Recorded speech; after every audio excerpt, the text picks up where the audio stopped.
Hospital आपला आरोग्याचा तो दवाखाना तो ठेवणार नाही. आणि हल्ली मी एक पाहिलंय की आमदाराची जी व्हॅल्यू आहे, म्हणजे शरद सोनवणे आमदार झाला त्यांना विचारायचं नाही. शरद सोनवणे हा कोणाच्या घरचा आमदार नाही, शरद सोनवणे हा जनतेचा आमदार. लोकशाहीचा प्रबळ असलेल्या वरच्या सिंहासनाची जबाबदारी जी जनतेने दिलेली आहे, त्या बाबतीमध्ये पुराणा काही शंका असेल तर त्यांनी डायलॉग करायला, चर्चा करायला, लोकपर्यंत आलं पाहिजे. साहेब नक्की काय होईल, काही जण धरणावर जातात, ही माती कशी काढतात, मग बातम्या बोलवतात, संध्याकाळी एवढं पॅकेट घेतात. अरे कोणत्या पत्रकार येतात, दवाखान्याच्या बातम्या करतात, लोकांना ब्लॅकमेल करतात. अरे कुठल्या पत्रकार येतात. मला असं वाटतं, मला खात्री आहे उद्याच्या 28 तुम्हाला निर्णय येईल की हे सगळे जेवढे बोगस मीडियावाले आहेत, मी हे तालुक्यामध्ये आणि मी कार्यकर्त्याला आदेश देणार आहे, एकही आता मीडियावाला हा जो इलेक्ट्रॉनिक आहे ना, ज्याला हे मला सांगा, तुम्ही म्हणता माती उचलली ते अनधिकृत आहे, पण तुम्ही जो कॅमेरा घेऊन चालतो तो अधिकृत आहे का? आणि अधिकृत आहे म्हणजे तुम्ही तो कॅमेरा स्वतःच्या रोजीरोटीसाठी चोरीसाठी वापरायचा, तुम्ही अधिकृत, वारे वा. आणि बाकी सगळे चोर. मातीचा धंदा केला चोर, वाळूचा धंदा केला चोर, गुरबाचा धंदा केला चोर. अरे हे आमची लायबिलिटी आहे, ही निसर्गाची आमची जबाबदारी आहे. रॉयल्टी भरून जर आम्ही समजा ठरवून समजा माल उचलला तर त्याच्यासाठी शासन जबाबदार आहे. आज काय झालं, या सगळ्या लोकांनी म्हणजे आमदारापेक्षा हातामध्ये जो दांडका घेतो तो मोठा. अरे काय आपण बोलतो, काय आपण करतो. जिल्हाधिकाऱ्यांना धमकायचं, तहसीलदारांना धमकायचं, प्रांतांना धमकायचं, एखादा बिअर बारवाला असेल त्याला धमकायचं, एखादा समजा धंदा करणार आहे त्याला धमकायचं. तुम्ही काळजी करू नका बेट्यांनो, 48 तासाच्या आतमध्ये मात्र तुमचं हे सगळ्या गोष्टी शरद सोनवणे हा टायगर माणूस 100% बंद करणार. आणि काय तुम्ही करताय, आम्ही तुम्हाला अभय दिलं, तुम्ही आमच्या डोक्यावर बसून असतात का? मला वाढ झाली म्हणजे वरपडदा दुरून गेलाय, ही वस्तुस्थिती आहे. आणि त्यामुळे सगळ्या गोष्टी यांच्या मी सगळ्यांच्या नजरेत आता बंद करणार आहे, तुम्ही चिंता करू नका. आणि मी पॉवरफुल आमदार आहे हो, असा काय आंडू पांडू आमदार नाही. खूप काय मग नेता माझा लय बलदंड मला मदत करेल आणि मग मी स्ट्रोक करेल असं काय नाही. स्ट्रोक करणं ही माझी ताकद आहे, स्ट्रोक करणं ही माझी जबाबदारी आहे. शासन चालवणं, प्रशासनावर गुन्हेगार. मला सांगा, आता पाण्याची बातमी तुम्ही केल्या, कुणाला विचारून केलं, मला विचारलं तुम्ही किती पाणी आहे, पाणी पुरेल करणं पूर्वी अफवाचं राजकारण करायचं, कुणाची तरी सुपारी घ्यायची.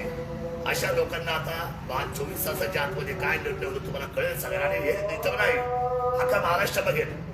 अरे काय कुणाच्या नाही लागले तुम्ही, सर्वसामान्य जनतेला तुम्ही मूर्ख समजता, सर्वसामान्य जनतेला तुम्ही नागवता, तुम्ही त्यांना सकाळी दम देता आणि संध्याकाळी त्यांच्याशी व्यवहार करता. तर अशा लोकांना आता मी माफी देणार नाही. त्यामुळे मी आता आपल्याला आव्हान करणार आहे उद्याच्या या प्रेसमध्ये की ज्या ज्या लोकांना माती धरणातून काढायची आहे, मग माती असेल, तलाव असेल, ओढे असेल, हे सर्वांना मी परवानगी देणार आहे. सरसकट माती काढून धरणं मोकळी करा ही, आणि तुम्हाला संरक्षण सरसकट माती काढा आणि शेतावर पाठवा. आणि आपल्या मधल्या पावसामुळे माती वाहून समुद्राला गेलेली आहे. आणि ब्रिटिश काळापासून आपण ते धरणं उभी केलीत ना, त्या धरणामध्ये प्रचंड गाळ आहे. त्या प्रचंड गाळामुळे आपल्याला पाण्याची जी स्ट्रेंथ आहे, ती ताकद आहे, ती अतिशय नगण्य राहते. पाणी साठा वाढला पाहिजे. आणि हे लोक जे बोगस बातम्या करतात त्यांना मी सांगतो की हा बोगसपणा कसा असतो, तर पाण्याचा टक्का वाढणं, माती उत्खनन होणं. आणि मी सांगतो सगळ्या प्रशासकीय लेवलला जबाबदारी मी घेणार आहे, कारण मी या सगळ्यांची लिस्ट बनवून, या सगळ्यांची बनवून मी जिल्हाधिकाऱ्यांना पाठवणार आहे, जलसंधारणाला पाठवणार आहे, जलसंपदा पाठवणार आहे. आणि ते सगळं एकत्र बसून जिल्हा लेवलला त्याची परवानगी तुम्हाला मिळणार आहे. परवानगी मिळतपर्यंत मीच तुमच्या बरोबर आहे. तुमची संरक्षण करणं ही माझी जबाबदारी आहे. आपण चिंता करायचं काही कारण नाही. आणि तालुक्यामध्ये कोणी एक आमदारकीचा व्यासपीठ असताना प्रति व्यासपीठ करून लोकांचा गुंगारा देणं किंवा काही लोकांना जवळ करून सुपारी बहादरपणाचं काम करणं हे त्यांना भागात पडलं. बरं, ही धमकी नाही, ही 100% मी बोललेल्या शब्दाची वचनपूर्ती राहील. त्यामुळे भल्याभल्यांनी सुद्धा या कामामध्ये कोणीही, आता RTIची संख्या वाढली, ज्याला घरात खायला नाही तो RTI कार्य. अरे कोण आहे तुम्ही, काय वागताय तुम्ही? तुमच्यापेक्षा आम्ही एवढे सगळं जग पाहिलंय, माणसं पाहिली, समाज पाहिलाय, लोक पाहिलेत, अडचणी पाहिल्यात. आज सकाळपासून मी 3 ऑपरेशन मोफत केली. त्या आरटीआय कार्यकर्त्यांनी किती ऑपरेशन मोफत केली. त्यामुळे आपल्याला ही माहिती आहे. उद्याच्या कार्यक्रमाला अख्ख्या गावाने सर्वांनी या. त्या कुणाची भीती बाळगू नका. आणि भीती देणारी माणसं सुद्धा त्यांच्या पाठीमागे किती माणसं आहेत त्यांनी आधी त्याचा तपास करा. आपल्या मागे कोण आहे. समजा उद्या माझ्या एखाद्या कार्यक्रमात तुमचं गसुंड पकडलं, तुमच्या मागे किती माणसं आहे उद्या याचा सुद्धा अंदाज पहिल्यांदा घ्या.